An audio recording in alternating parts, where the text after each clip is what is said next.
ನಿಮಗೆ ಡಬಲ್ ಆಗುತ್ತೆ, ತ್ರಿಬಲ್ ಆಗುತ್ತೆ ಅನ್ನೋದೆಲ್ಲ ಸುಳ್ಳು. ಟ್ರೇಡಿಂಗು ಗ್ಯಾಮ್ಲಿಂಗ್ ಅಲ್ಲ. ಬಂದರೆ ಬಂತು, ಹೋದರೆ ಹೋಯಿತು. 1% loss. Stocks is a business. Month ಎಂಡಲ್ಲಿ ನೀವು ಪ್ರಾಫಿಟಬಲ್ ಆಗಿರ್ತೀರ.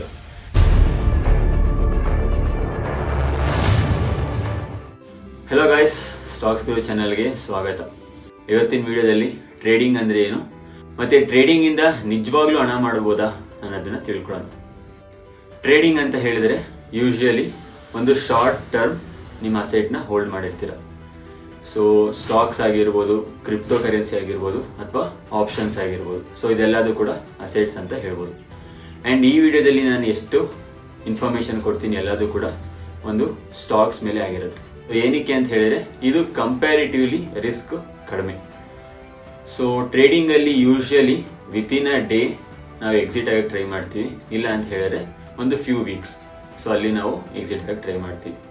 ಮತ್ತು ಇಲ್ಲಿ ಟ್ರೇಡಿಂಗಲ್ಲಿ ಫ್ರೀಕ್ವೆಂಟ್ ಟ್ರಾನ್ಸಾಕ್ಷನ್ ಆಗ್ತಾ ಇರುತ್ತೆ. ಅಂತ ಹೇಳಿದರೆ ಫ್ರೀಕ್ವೆಂಟ್ ಆಗಿ ನಾವು ಬೈ ಮತ್ತು ಸೆಲ್ ಮಾಡ್ತಾ ಇರ್ತೀವಿ ಸ್ಟಾಕ್ಸ್ನ.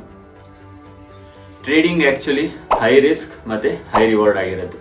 ಹೈ ರಿಸ್ಕ್ ಏನಕ್ಕೆ ಅಂತ ಹೇಳಿದರೆ ನಾನು ಆಗಲೇ ಹೇಳ್ದಂಗೆ ನಮಗೆ ಶಾರ್ಟ್ ಡ್ಯೂರೇಷನ್ ಇರುತ್ತೆ. ನಮಗೆ ಪ್ರಾಫಿಟ್ ಆದ್ರೂ ವಿತಿನ್ ಅ ಡೇ ಆಗಬೇಕಾಗುತ್ತೆ, ಲಾಸ್ ಆದ್ರೂ ವಿತಿನ್ ಅ ಡೇ ಆಗಬೇಕಾಗುತ್ತೆ. ಟ್ರೇಡರ್ಸ್ ಯೂಶ್ವಲಿ ಮಂತ್ಲಿ ಒಂದು 10-15% ಪ್ರಾಫಿಟ್ನ ಎಕ್ಸ್ಪೆಕ್ಟ್ ಮಾಡ್ತಾ ಇರ್ತಾರೆ ಮಾರ್ಕೆಟಿಂದ. ಆ್ಯಂಡ್ ನಾನು ಆಗಲೇ ಹೇಳ್ದಂಗೆ ಆಪ್ಷನ್ ಟ್ರೇಡಿಂಗ್ ಮಾಡ್ಬೋದು, ಮತ್ತು ಸ್ಟಾಕ್ಸಲ್ಲಿ ಟ್ರೇಡಿಂಗ್ ಮಾಡ್ಬೋದು, ಆ್ಯಂಡ್ ಕ್ರಿಪ್ಟೋ ಕರೆನ್ಸಿನಲ್ಲಿ ಕೂಡ ಟ್ರೇಡಿಂಗ್ ಮಾಡ್ಬೋದು. ಟ್ರೇಡಿಂಗ್ ಮಾಡಬೇಕು ಅಂತ ಹೇಳಿದರೆ ನಿಮಗೆ ಡಿಮ್ಯಾಟ್ ಅಕೌಂಟ್ ಬೇಕಾಗುತ್ತೆ. ಸೊ ನಾನು ಯಾವುದು ಪರ್ಸ್ನಲಿ ಡಿಮ್ಯಾಟ್ ಅಕೌಂಟ್ ಯೂಸ್ ಮಾಡ್ತೀನಿ. ಸೊ ಅದರ ಲಿಂಕ್ ನಾನು ಕೆಳಗಡೆ ಡಿಸ್ಕ್ರಿಪ್ಷನಲ್ಲಿ ಹಾಕಿರ್ತೀನಿ. ಸೊ ನೀವು ಅಲ್ಲಿ ಅಕೌಂಟ್ನ ಓಪನ್ ಮಾಡ್ಕೋಬೋದು. ಪ್ರಾಫಿಟಬಲ್ ಟ್ರೇಡರ್ಗೆ ಏನೇನೆಲ್ಲ ಕ್ವಾಲಿಟೀಸ್ ಬೇಕಾಗುತ್ತೆ ಅಂತ ತಿಳ್ಕೊಳ್ಳೋಣ. ಮೇಯ್ನಾಗಿ ಡಿಸಿಪ್ಲಿನ್ ಅನ್ನೋದು ತುಂಬ ಇಂಪಾರ್ಟೆಂಟ್. ಸೊ ಏನಕ್ಕೆ ಡಿಸಿಪ್ಲಿನ್ ಇಂಪಾರ್ಟೆಂಟ್ ಅಂತ ಹೇಳಿದರೆ trading is A business. Trading gambling ಅಲ್ಲ. ಗ್ಯಾಮ್ಲಿಂಗಲ್ಲಿ ಏನಾಗುತ್ತೆ, ನೀವು ದುಡ್ಡು ಹಾಕಿದ್ರಿ, ಬಂದರೆ ಬಂತು, ಹೋದರೆ ಹೋಯಿತು ಅನ್ನೋ ಲೆಕ್ಕಾಚಾರದಲ್ಲಿ ಗ್ಯಾಮ್ಲಿಂಗ್ ಅಂತ ಹೇಳ್ತೇವೆ.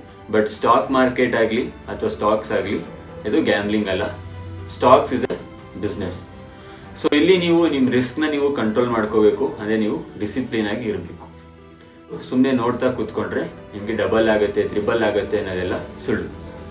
ಬಿಸ್ನೆಸ್ಸಲ್ಲಿ ನೀವು ಎಷ್ಟು ಪ್ರಾಫಿಟ್ನ ಎಕ್ಸ್ಪೆಕ್ಟ್ ಮಾಡಬೇಕು ಅನ್ನೋದು ನಿಮಗೆ ಫಸ್ಟೇ ನೀವು ಫಿಕ್ಸ್ ಆಗಿರಬೇಕು. ಅದೇ ಥರ ಲಾಸು ಕೂಡ ನೀವು ಫಿಕ್ಸ್ ಮಾಡ್ಕೋಬೇಕಾಗುತ್ತೆ.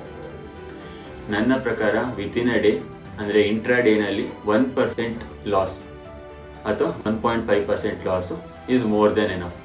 ಅದೇ ಥರ ಪ್ರಾಫಿಟ್ಸ್ ಆದರೂ ಅಷ್ಟೇ 1.5% to 2% profit is more than enough. So ಈ ಥರ ನೀವು ಒಂದು ಡಿಸಿಪ್ಲಿನಲ್ಲಿ ಟ್ರೇಡ್ ಮಾಡಿದ್ರೆ ಆಬ್ವಿಯಸ್ಲಿ ಮಂತ್ ಎಂಡಲ್ಲಿ ನೀವು profitable ಆಗಿರ್ತೀರ.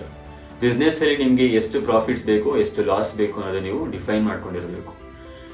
And analysis, technical analysis ತುಂಬ ಇಂಪಾರ್ಟೆಂಟ್ ಒಬ್ಬ ಟ್ರೇಡರಿಗೆ. ನೀವು ಇದರಲ್ಲಿ ಚಾರ್ಟ್ ಪ್ಯಾಟರ್ನ್ ಬಗ್ಗೆ ಗೊತ್ತಿರಬೇಕಾಗತ್ತೆ, ಕ್ಯಾಂಡಲ್ ಸ್ಟಿಕ್ಸ್ ಪ್ಯಾಟರ್ನ್ ಬಗ್ಗೆ ಗೊತ್ತಿರಬೇಕಾಗತ್ತೆ, ಅದಾದಮೇಲೆ ಪ್ರೈಸ್ ಆ್ಯಕ್ಷನ್ ಬಗ್ಗೆ ಗೊತ್ತಿರಬೇಕಾಗತ್ತೆ. ಅದಾದಮೇಲೆ ಒಬ್ಬ ಟ್ರೇಡರ್ ಸೈಕಾಲಜಿ ಕೂಡ ನಿಮಗೆ ತುಂಬ ಇಂಪಾರ್ಟೆಂಟ್ ಆಗುತ್ತೆ. ನಿಮಗೆ ಟೆಕ್ನಿಕಲ್ ಅನಾಲಿಸಿಸ್ ಬಗ್ಗೆ ವಿಡಿಯೋಸ್ ಬೇಕು ಅಂತ ಹೇಳಿದರೆ ಕಮೆಂಟ್ ಮಾಡಿ. Third point, patience. ಪೇಷನ್ಸ್ ತುಂಬ ಬೇಕಾಗುತ್ತೆ. ಏನಕ್ಕೆ ಅಂತ ಹೇಳಿದರೆ ವಿತಿನ್ ಅ ಡೇ ನಿಮಗೆ ತುಂಬ ಫ್ಲಕ್ಚುಯೇಷನ್ಸ್ ಇರುತ್ತೆ ಮಾರ್ಕೆಟಲ್ಲಿ. ಒಂದು ಸತಿ ಪ್ರೈಸ್ ಜಾಸ್ತಿ ಆಗುತ್ತೆ, ಪ್ರೈಸ್ ಕಡಿಮೆ ಆಗುತ್ತೆ. ಸೊ ಇದೆಲ್ಲದೂ ಕೂಡ ನೀವು ಕಂಟ್ರೋಲ್ ಮಾಡ್ಕೋಬೇಕಾಗತ್ತೆ. ಇದಿಷ್ಟು ಕ್ವಾಲಿಟೀಸ್ ಇದ್ದರೆ ಒಬ್ಬ ಪ್ರಾಫಿಟಬಲ್ ಟ್ರೇಡರ್ ಖಂಡಿತ ಆಗ್ಬೋದು. ಆ್ಯಂಡ್ ಸ್ಟಾಕ್ ಮಾರ್ಕೆಟಿಂದ ಟ್ರೇಡಿಂಗ್ ಮಾಡಿ ಹಣ ಮಾಡ್ಬೋದು. ಸೊ ಇದೇ ಥರ ಲರ್ನಿಂಗ್ ವೀಡಿಯೋಸ್ ನಿಮಗೆ ಈ ಚಾನಲಲ್ಲಿ ಬರ್ತಾ ಇರುತ್ತೆ. ಸೊ ಪ್ಲೀಸ್ ಸಬ್ಸ್ಕ್ರೈಬ್ ಮಾಡ್ಕೊಳ್ಳಿ ಆ್ಯಂಡ್ ಲೈಕ್ ಮಾಡಿ. ಆ್ಯಂಡ್ ಯಾರು ನಿಮ್ಮ ಫ್ರೆಂಡ್ಸು ಟ್ರೇಡಿಂಗ್ ಸ್ಟಾರ್ಟ್ ಮಾಡಬೇಕು ಅಂತ ಇದ್ದಾರೆ, ಸೊ ಅವರಿಗೆ ಈ ವಿಡಿಯೋನ ಶೇರ್ ಮಾಡಿ.